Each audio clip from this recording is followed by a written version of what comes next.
And of course, the custom battery. It looked a bit sketchy and I wasn't sure about its capacity, so I replaced it as well.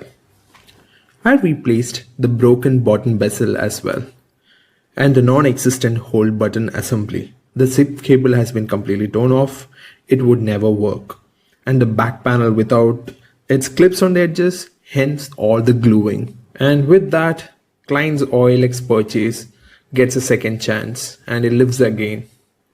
Here's the final montage.